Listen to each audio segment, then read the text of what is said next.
Magandang araw, mga kapatid.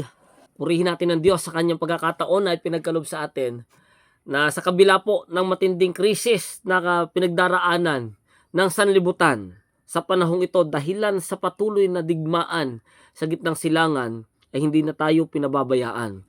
Patuloy na nariyan ang proteksyon po ng ating nag-iisang tunay na Diyos sa pamagitan ng kanyang mga pili at banal na mga anghel sa pangunguna po ng ating Panginoong Kristo na nag-iingat, nagpuproteksyon sa kanyang bayan. Mga kapatid, ang nangyayari sa panahon ngayon ay talagang nakakaapekto hindi lamang po sa ating bansa, hindi lang sa lugar na kung saan nandoon yung digmaan, kundi sa iba't ibang panig po ng daigdig ay nagkakaroon po ng matinding epekto itong krisis dahil sa digmaan, mga kapatid. Bakit nga ba nangyayari itong mga kaganapan na ito? Ayon sa banal na kasulatan, atin ding babalik tanawan ang naging pasimula ng mga kaguluhan na ito sa gitnang silangan. Meron tayong aklat dito sa ating harapan, itong The Spirit of Prophecy na aklat po ni Ellen G. White, Volume 9 ng Testimonies, page 11.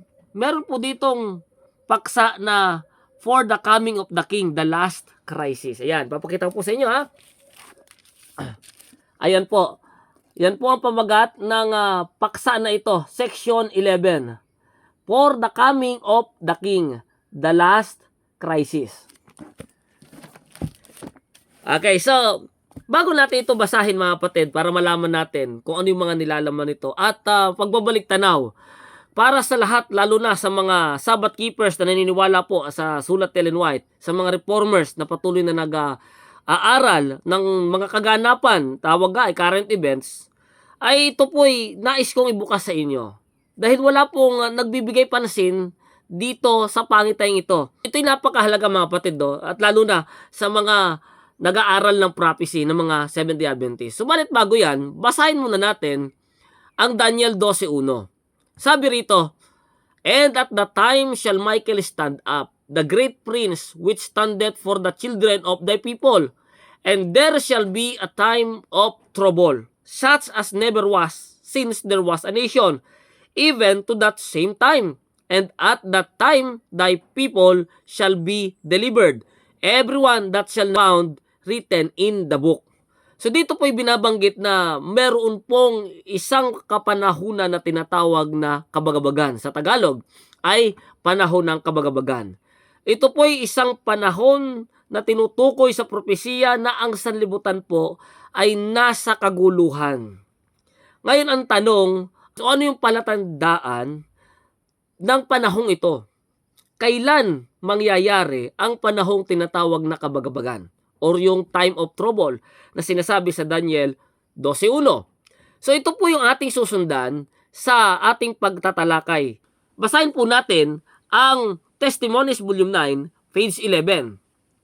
For the Coming of the King, the Last Crisis. Sabi rito, We are living in the time of the end. The fast fulfilling signs of the times declare that the coming of Christ is near at hand. The days in which we live are solemn and important. The Spirit of God is gradually but surely being withdrawn from the earth. Plagues and judgments are already falling upon the despisers of the grace of God.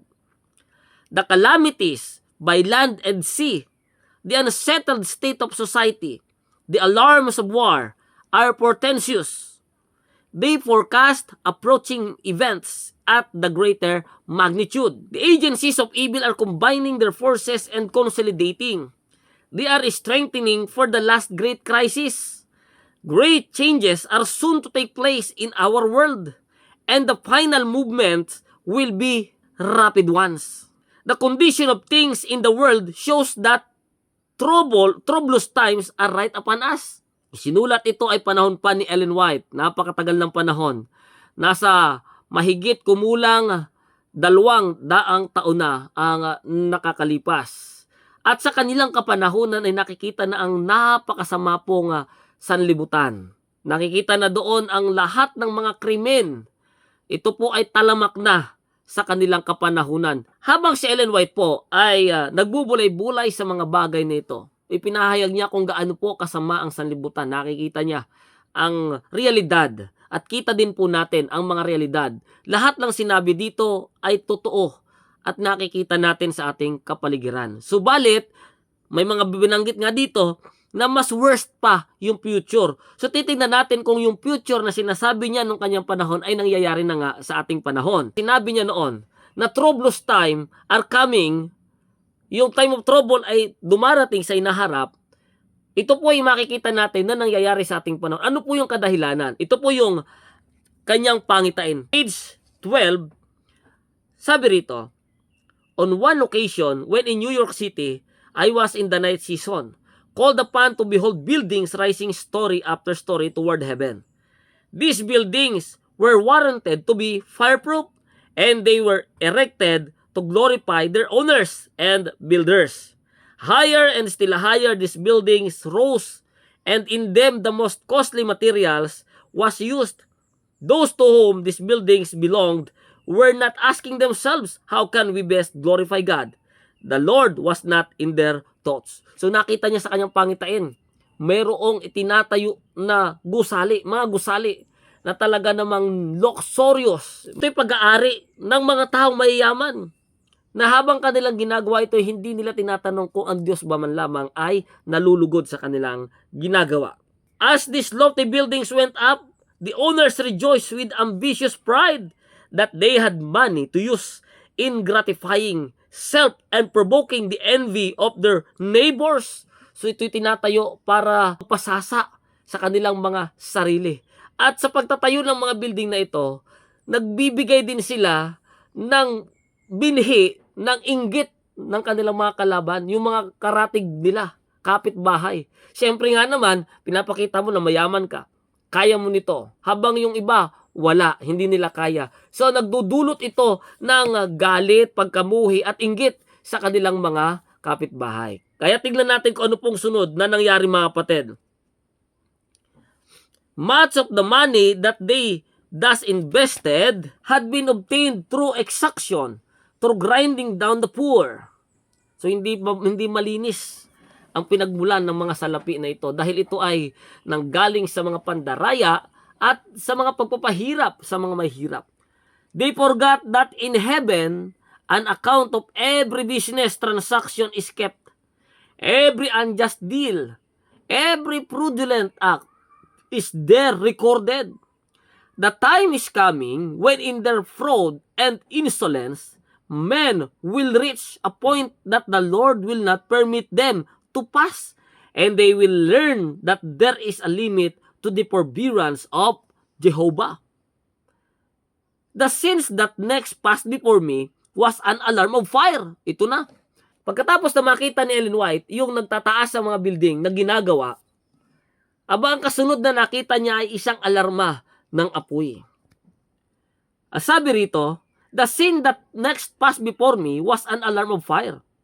Men looked at the lofty and supposedly fireproof buildings and said, they are perfectly safe. Nakita niya na yung mga building na tinatayo ay nasusunog. Pero anong sabi? Ligtas yan. Kasi fireproof nga ang mga gusali na yon. But these buildings were consumed as it made of pitch. The fire engines would do nothing to stay the destruction. The firemen were unable to operate the engines. So, nangyari, yung mga bumbero, yung mga fire engines, ay hindi nila magamit. Hindi nila alam paano nila ito gagamitin. Habang tinitingnan nila yung fireproof buildings, ay nasusunog. At ang sabi pa nga dito, ito po ay natunaw lamang na para bagang gawa sa isang papel o sa isang manipis na bagay na bakit ganun kabilis itong nasunog.